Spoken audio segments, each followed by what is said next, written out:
6 जुलाई को तिब्बत के निर्वासित धर्मगुरु दलाई लामा का जन्मदिन था। भारत के प्रधानमंत्री नरेंद्र मोदी ने उन्हें बधाई दी और इसके बारे में ट्वीट किया। उन्होंने लिखा, आज फोन पर परम पावन दलाई लामा को 87वें जन्मदिन की बधाई दी। हम उनकी लंबी उम्र और अच्छे स्वास्थ्य की कामना करते हैं। प्रधानमंत्री नरेंद्र मोदी का दलाई लामा को किया गया फोन कॉल चीन को नागवार गुजरा है। चीन के विदेश मंत्रालय के प्रवक्ता से जब दलाई लामा के लिए भारत के प्रधानमंत्री और अमेरिकी विदेश मंत्री एंटनी ब्लिंकन की बधाई पर प्रतिक्रिया मांगी गई तो चीन के प्रवक्ता ने कहा, भारत को 14वें दलाई लामा की चीन विरोधी अलगाववादी प्रवृत्ति को पूरी तरह स्वीकार करना चाहिए और तिब्बत से जुड़े मामलों पर चीन से की गई प्रतिबद्धताओं का पालन करना चाहिए। चीनी सरकार के प्रवक्ता ने कहा, भारत को तिब्बत से जुड़े मसलों का इस्तेमाल करके चीन के आंतरिक मामलों में दखलंदाजी नहीं करनी चाहिए और सचेत होकर बोलना चाहिए और कदम उठाने चाहिए। चीन की इस टिप्पणी पर भारत ने भी प्रतिक्रिया दी है। भारत ने अपने जवाब में कहा है कि दलाई लामा को भारत में सम्मानित मेहमान का दर्जा प्राप्त है और वो एक सम्मानित धर्मगुरु हैं, जिनके भारत में बड़ी तादाद में अनुयायी हैं। भारत के विदेश मंत्रालय के प्रवक्ता अरिंदम बागची ने कहा, परम पावन दलाई लामा को सभी सम्मान और अपनी धार्मिक और आध्यात्मिक गतिविधियों के लिए पूरी स्वतंत्रता प्राप्त है। भारत और दुनिया भर में बहुत से अनुयायी दलाई लामा का जन्मदिन मनाते हैं। प्रधानमंत्री की तरफ से 87वें जन्मदिन के अवसर पर दी गई शुभकामनाओं को इसी संदर्भ में देखा जाना चाहिए।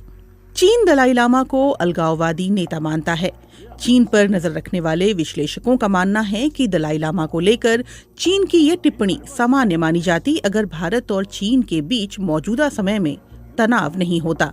कनाडा की यूनिवर्सिटी ऑफ ब्रिटिश कोलंबिया में विजिटिंग प्रोफेसर और चीन मामलों के जानकार स्वर्ण सिंह कहते हैं, चीन के विदेशी मामलों के प्रवक्ता ने जो प्रतिक्रिया दी है वो रूटीन लगती है, लेकिन मौजूदा समय में भारत चीन के बीच तालमेल बिगड़ा हुआ है और इसी तनाव के चलते भारत की चीन नीति में परिवर्तन आया है।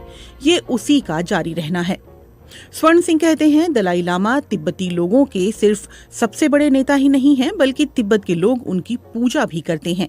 दलाई लामा का भारत में होना भारत के लिए तिब्बत कार्ड को बहुत प्रभावी बना देता है।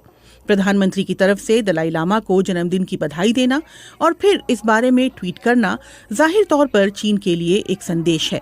इस मामले को लेकर वो आगे कहते हैं कि भारत ने ये संदेश दिया है कि चीन जिन मुद्दों को लेकर संवेदनशील है, भारत उनका इस्तेमाल भी अपनी कूटनीति में कर सकता है।